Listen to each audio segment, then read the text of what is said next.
knife cuts. I know you guys have seen a lot of these already, but just, I don't know. I feel like sometimes it's nice to see it in a different fashion or whatever. So carrot peeler. Let's just start by peeling our carrots. So a good peeler should take off just the surface of the carrot, like just the peel, and not too much of the actual carrot itself. If you peel and you feel like you're losing half your carrot, then you should get a different peeler, right? It should just take away a little bit. The other way to do a carrot, if you weren't doing it raw, if it was like going to get cooked or something, is you actually can use the back of your knife to scrape the skin away, like this. You lose way less of it. Then you always want to wash your veggies before you start cooking. Always, always, always, always, okay? Tomatoes, veggies, anything you want to wash. Always. So you could do it like that too. It just doesn't look quite as pretty. It's a little more like torn up looking. So if you were serving it raw, I probably wouldn't suggest doing the back of the knife trick. But that's another way of peeling a carrot. FYI.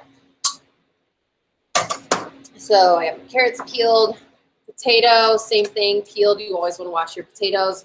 And a lot of times for food safety things, they will actually tell you to peel and then also wash, right? Because so I rinse this, if there were like listeria on it, so a bacteria such as listeria, on this, if I'm peeling, right, like, yes, I'm removing the peel, but then it's getting dirty on here, and then I'm like going over it again and again and again. And that's how like you'll have these big foodborne illness outbreaks with cantaloupes and stuff like that, is because it's on the outside of the cantaloupe, and like, yeah, you don't eat the rind, but if you've ever cut a watermelon or a cantaloupe or a honeydew or something, you know that you take your knife, right? You have your thing and you cut through it.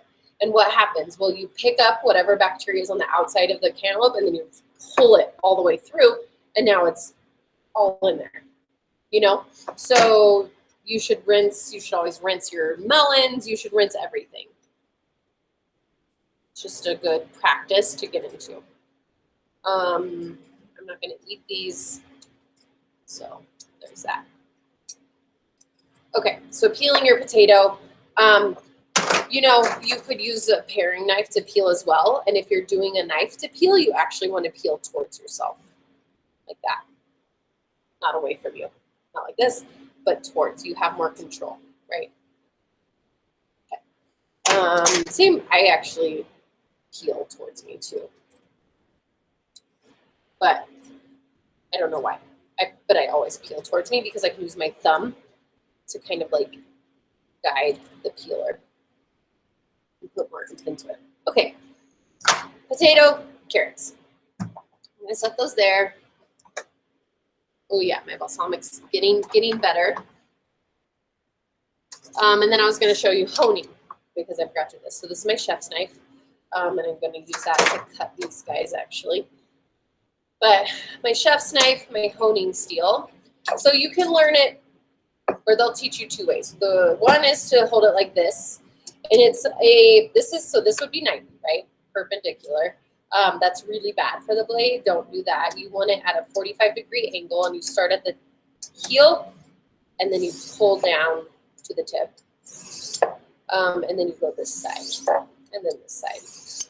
I don't like doing it like this, but it is safer. So if you're just learning to hone a knife, I would suggest doing it this way, okay? And it's about a 45-degree angle.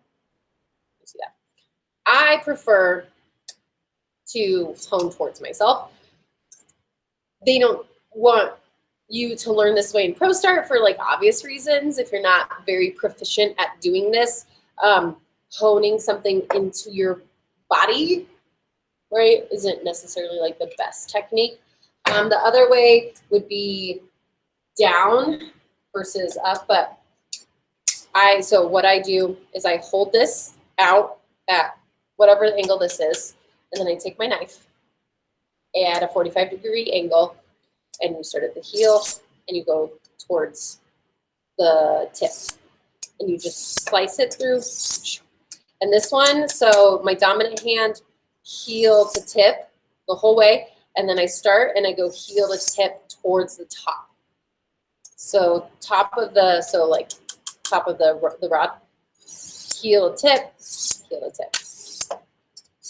And you don't need to do it that much, right? Like a couple times to remove those microscopic burrs. Okay. Yeah. And you can like kind of inspect your knife and you can like see. And then you always want to use a rag that you're not going to use for food to wipe that away. Oh, this is getting good. It's reduced by like half maybe. So I had a decent amount of volume. Oh, it's strong. Whew. Oh, vinegar in your nose. If you guys have never experienced that, it's intense. So that's the process of honing. Does that make sense? So you guys could practice like this. Flat surface, 90-degree angle, right here to there, there to there.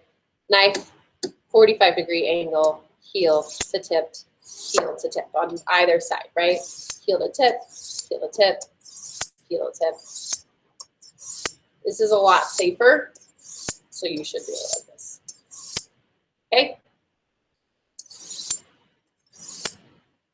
And again, not a 90-45. And then making sure you pinch. All right. Every time before you cook, you should get in the habit of that. Okay, so this is the boning knife I showed you a little bit earlier. So see how it's really curved at the tip? That allows you to like get around joints and really like remove the meat away from the bone in a way where you're not going to lose meat. You want to maximize the meat. Like if you're wasting a bunch of meat, then you're not being efficient. You're wasting money, right? So you want to really maximize that. So that's what that curve is intended to provide. Really sharp tip, right? Really sharp to get in there. And then again, a flexible blade. So see how I can bend. So that's a flexible blade. I can't do that with my chef's knife, right? Nope, no bending, bending. All right.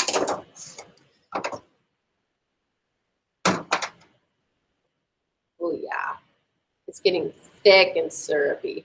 It looks like coffee.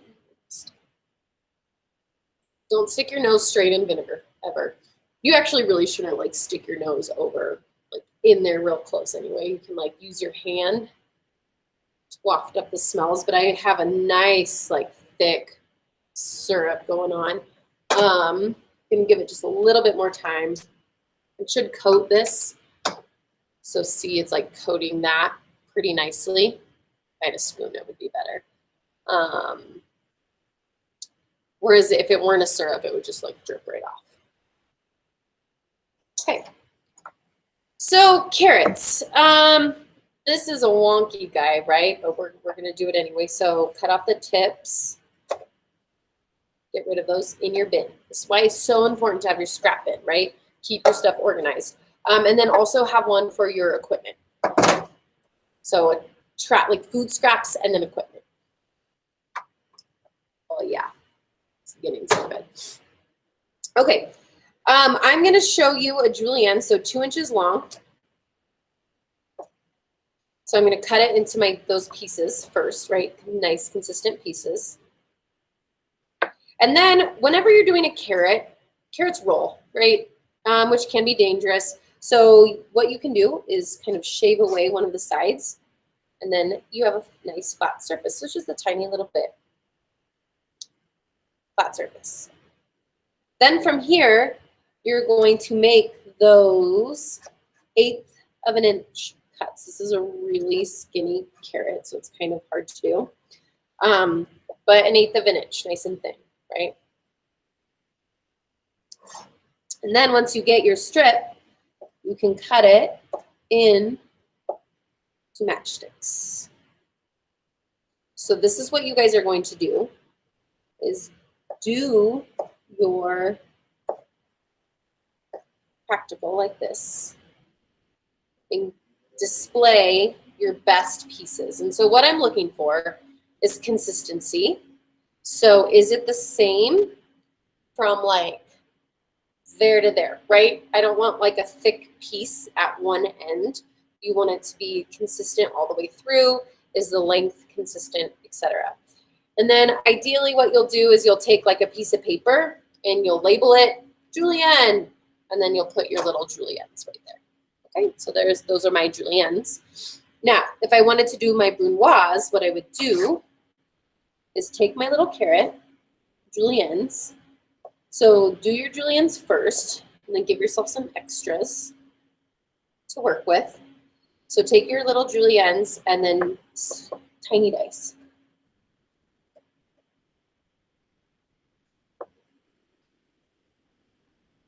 And you have these perfect little cubes. I'm trying to show you. And those would be your brunoise, right? They're super cute, tiny, consistent, 1/8 inch by 1/8 inch by 1/8 inch little cubes. Okay, so there's that little pile right there. Oh yeah, okay. So this has started to get like really bubbly thick, and it's kind of foaming. So I'm gonna turn it off, because that's good.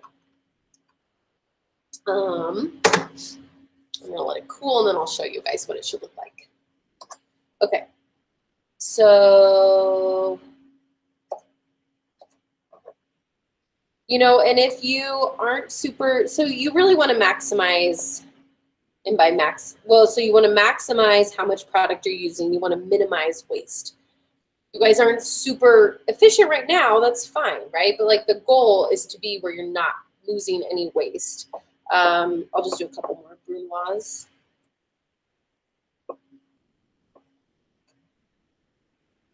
So tiny, tiny little cubes, all the same size. Now that I have that,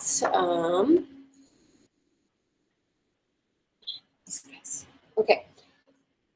The other thing is a lot of times in restaurants. So if you, hold on, backing up my thought. If you guys haven't seen each other's food trends that are posted on Flipgrid, you really should watch them. Ariana's about like compostable materials and eco-friendly materials in terms of like packaging and stuff is really fantastic. And Kaya's on food waste. So I'm just mentioning them because they're doing stuff that's kind of revolves around waste and environment. But food waste is a really big deal right now. And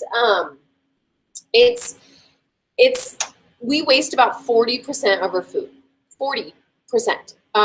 It ends up being about 20 pounds per person per month is how much food is wasted. That's a ton of food waste.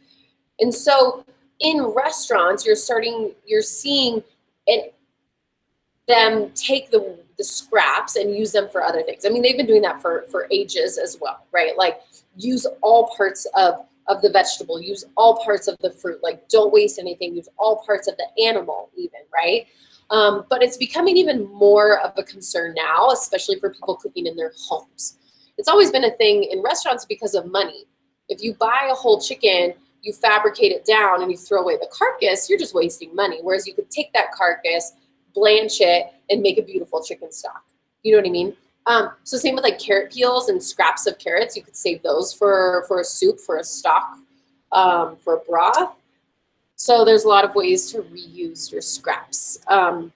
It's really important to try to think about like how to reduce your food waste. It fills up landfills. It produces methane, which is a major contributor to greenhouse gases. It causes climate change. Food waste also, it's just kind of wasteful of like resources. So like these carrots, I don't know where they were grown, but somebody had to like grow them, pick them, process them, right? Get them shipped to the grocery store, then get them to me, and now I'm cutting them. And if I just waste them, like that's just a waste of the labor, right? So just something to think about. Don't waste your food. Try not to. At least compost, right? Cool. I have this lovely thick syrup now. I don't know if you guys can see, but it's kind of like coating the bottom of the pan. Okay, so julienne, if you dice it, that's a brunoise. Okay, if you have a bâtonnet and then you dice it up, that's a small dice. So let's do our bâtonnets 2 inches. This is me guessing 2 inches, but same exact size as my julienne. Pretty spot on. I've been doing this a lot of my life. So trim away to make it flat, right? And then, so a julienne is a 1/8 of an inch by 1/8 of an inch by 2 inches. Bâtonnet is a 1/4 of an inch by 2 inches. So 2 inches long and about a 1/4 of an inch, right? But this is too thick, so I would actually want to cut this in half, and that's about, yeah, 1/4 of an inch, 1/4 of an inch, 1/4 of an inch. So significantly thicker, right, than your julienne.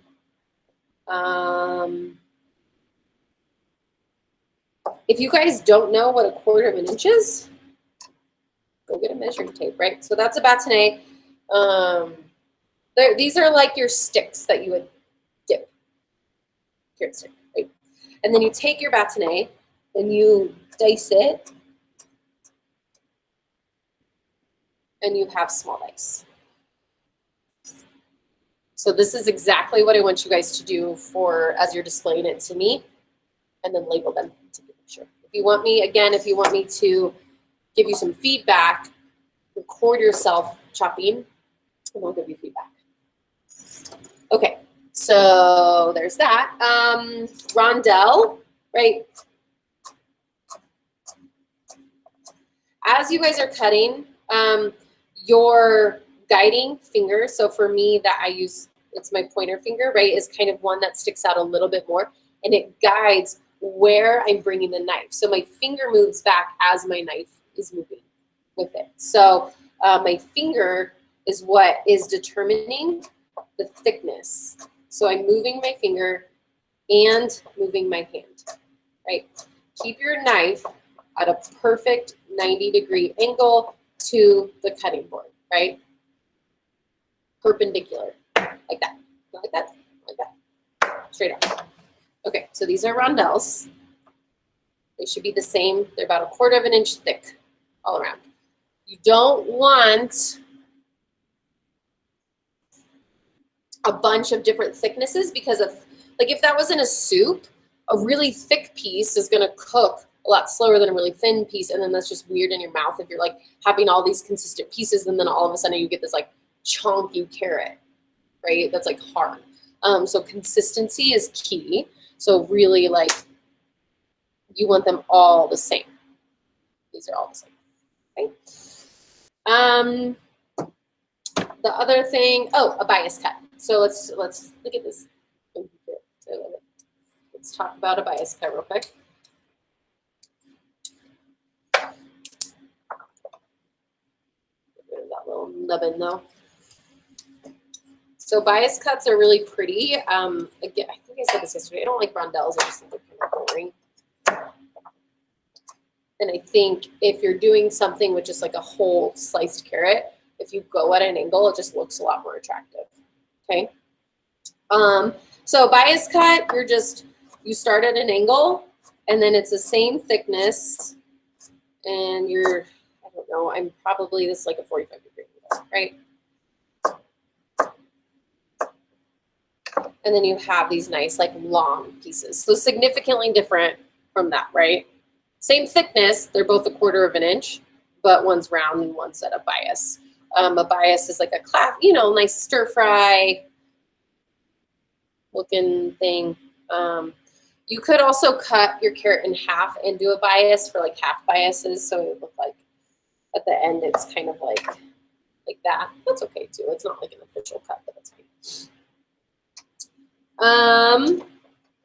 What else? Cut, roll, cut, roll, cut,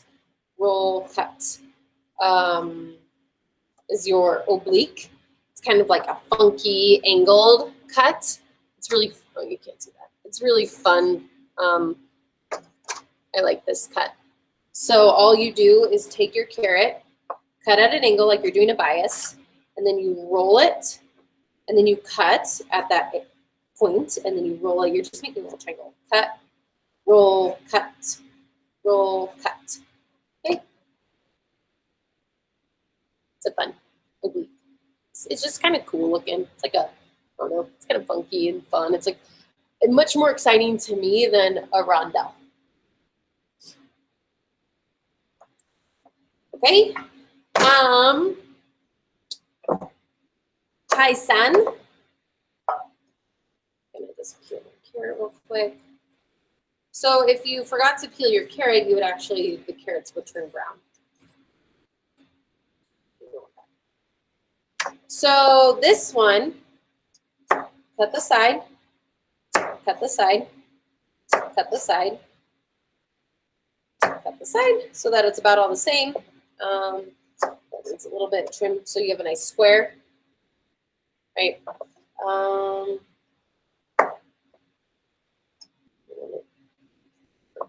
Okay, and then you just cut your square. So my finger, again, is guiding and moving back as my knife's moving. And so these are your squares, your paisan. Sorry, it's kind of, now the sun's moving over there now. Okay. What else? So a square. It looks good. A little bit of ways to trim it to the right size, but I don't know. It's another fun cut, kind of. Dice, some other dice. So potatoes, what you can do with your potato is find your 1/2 inch for your medium dice. Slice it down. If you're doing it with a potato, it's going to stick to your knife, so be careful as you're removing it. That's why santoku can be nice for the potatoes, because these little divots there help to release, because it adds air, and so then the food releases easier. So I'm going to just trim my potato away to make it perfect, right? I would never do this at home, but I'm doing this to show you guys perfect cuts. So 1/2 inch, right? Okay.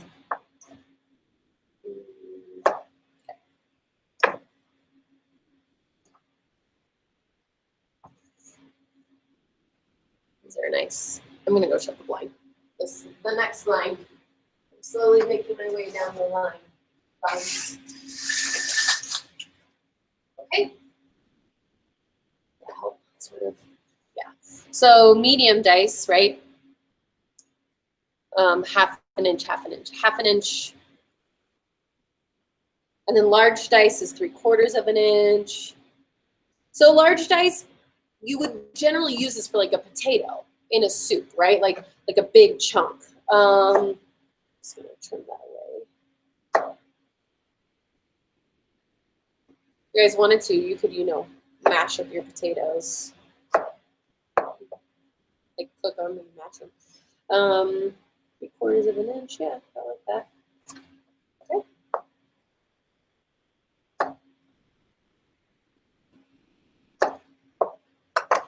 So nice, bigger, large dice cuts.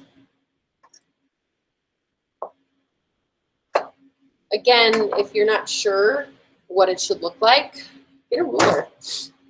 Yeah. Let's see how I did.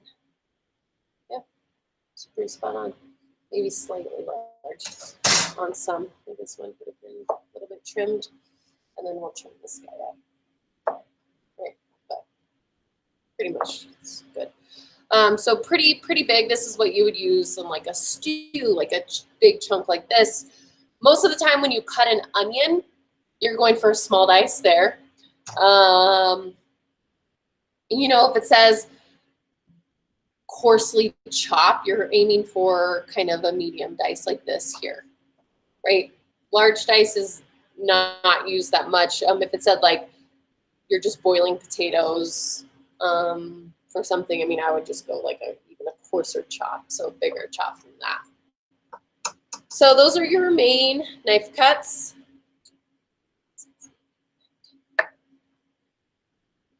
Oh, a tournée. Pain in the butt. Tournée, you start with, I don't even have my tournée knife here, so I'm not going to be able to show this to you. But you start with a chunk, right? And then you slowly like chip away at your chunk. You carve. I mean, I could try with this guy, but it's not going to be right because you don't have the tournée knife. But you take that curved knife and you drag it along, cutting towards you until you get your nice like football shape. It's really hard with a paring knife. It's good without it. So you just keep going. You want 7 sides. You don't have to do this one. If you want to try it, you're welcome to try it.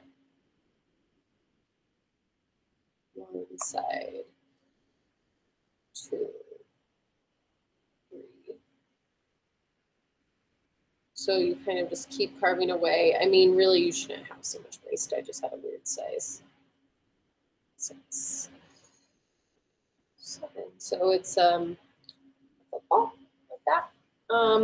And they look really pretty on plates. They're just a pain and you have a lot of waste. But if you were doing like a mashed potato or potato soup or something, you just save all your scraps for that. And really, chefs who are proficient in this, they barely have any waste, right? Like they're so good at it that they don't waste that much. But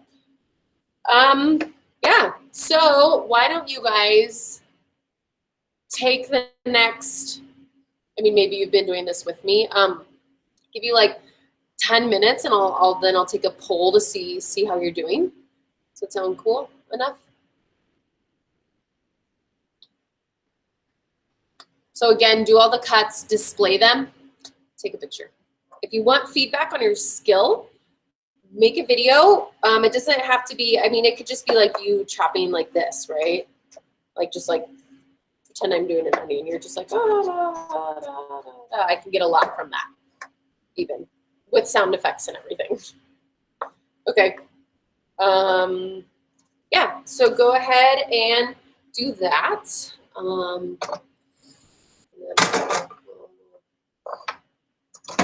Maybe about 10.